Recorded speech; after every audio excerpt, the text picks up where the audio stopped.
বগুড়া শেরপুরে শাহবন্দিগি ইউনিয়নের শেরুয়া দহপাড়া এলাকায় মসজিদের ইমামকে পেটানোর মামলায় ইউপি সদস্য জাহিদুল ইসলাম কারাগার থেকে বের হয়ে এসে মসজিদের ইমামের এলাকার যাকেই পাচ্ছে তাকেই পিটিয়ে আহত করছে ইউপি সদস্য জাহিদুল ইসলাম।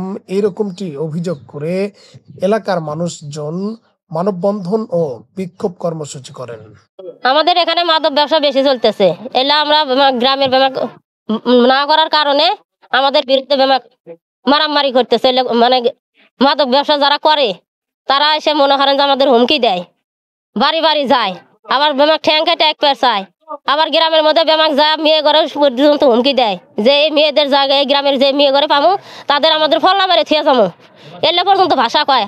আমাদের স্বামী বেটারা কাজে আসতেছে, আজকের ঘটনা আমাদের স্বামী বেটা আজকে কাজে আসতেছে, কাজে আসছে আর স্কুল ঘরে জাহিদুলের মেম্বারের পরিবারের লোক, আরমান মেম্বারের পরিবারের লোক, তা আমাদের লালনের পরিবারের লোক, উজ্জ্বলের পরিবারের লোক বেমাক ধরে আমার স্বামী বেটা দেওর বেমা এক ধরে 5 জনের আজকে ধরে মারছে।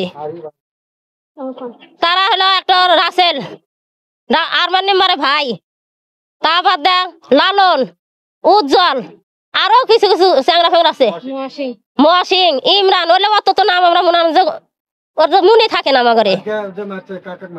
আজকে মারছে সফল নামে একজনে মারছে, তাই সাতালের লেবার কাজে যাইতেছে, কাজে যাইতে গেলে তাক মারছে ধরে, বাবুক মারছে, তা বাদ দেয় জালুক মারছে। দল নিয়ে ক্ষমতা নিয়ে না, এটা একটা মাদকের পরিবেশ নিয়ে বর্তমানে রক্ষক হয়েছে ভক্ষক।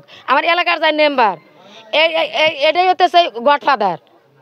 এই বিশৃঙ্খলা একদিন থানাতে না আবার এসে এই পরিবেশ আবার জন্ম দিচ্ছে, ওপেনটে মারামারি দিয়ে দিতেছে যে জাহিদুল মেম্বার ওই চাইছে করতেছে যে এলাকার লোক উপরে আসলে ঠ্যাং কেটে দেওয়া হবে।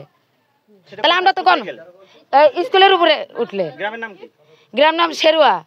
কয়েকদিন আগে ইমাম সাহেবকে এলাকার কিছু মাদক কারবারি এবং মাদক সেবনকারী ইমাম সাহেবকে জিম্মি করে কিছু চাঁদা দাবি করে। সেখান থেকেই মূলত আমাদের এই 2-3 সমাজের আমরা লোক একত্রিত হয়ে মাদকের বিরুদ্ধে একটা আন্দোলন প্রতিরোধ গড়ে তুলি এবং আমাদের মানে পাড়াতে কিছু ছেলেপেলে নিয়ে একটা কমিটি গঠন করা হয়। আমরা গতকালকে শেরুয়া উসাতে শফিকুল আলম তোতা হাজি এবং পাড়ার গণ্যমান্য লোকজন দিয়ে মাদক বিরোধী একটা আন্দোলনের একটা মিটিং সমাবেশ করেছি এবং সেই প্রেক্ষিতে আজকে মাদক কারবারিরা মানে এই মিটিং করাতে কেন্দ্র করে এদের মধ্যে ক্ষোভ তৈরি হয়েছে। ক্ষোভের কারণে আজকে আমাদের নামাপাড়াতে যে কমিটি তৈরি করছে, কমিটির 2-3 জন ছেলেপেলে কাজের উদ্দেশ্যে বের হয়েছে। তাদের স্কুলের গেটের সামনে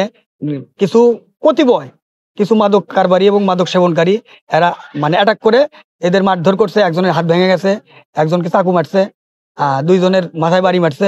আমরা প্রশাসনের কাছে দৃষ্টি আকর্ষণ করে বলতেছি যে একজন মাদক কারবারি চিহ্নিত সন্ত্রাসী সে থানায় অ্যারেস্ট হওয়ার পরে একদিন পরে চলে আসে আবার পাড়ার ভিতরে চাকু নিয়ে করে। আমরা আর সুষ্ঠু বিচার চাই।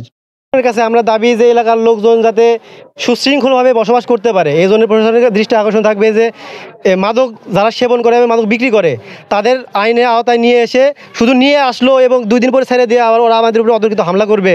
আমরা চাই যে এরা সুষ্ঠু বিচার হোক এবং ওদের সেভাবেই বিচার করুক যাতে ওরা নেক্সট টাইম এই কাজগুলো সমাজের ভিতরে করতে না পারে।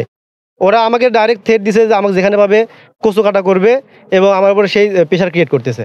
এই ঘটনায় জাহিদুল মেম্বারের স্ত্রীর সঙ্গে কথা হলে জাহিদুল মেম্বারের স্ত্রী বক্তব্যে উল্টো প্রতিপক্ষকেই মারধরের অভিযোগ এনে অভিযুক্ত করেন। আমার স্বামীর জাত আমি ওই জায়গাতেও ছিলাম, মুখ খারাপ করার পরে আমার সাথে তর্কাতর্কি হচ্ছে অনেক, আমাকে মারবেরও চাইছে।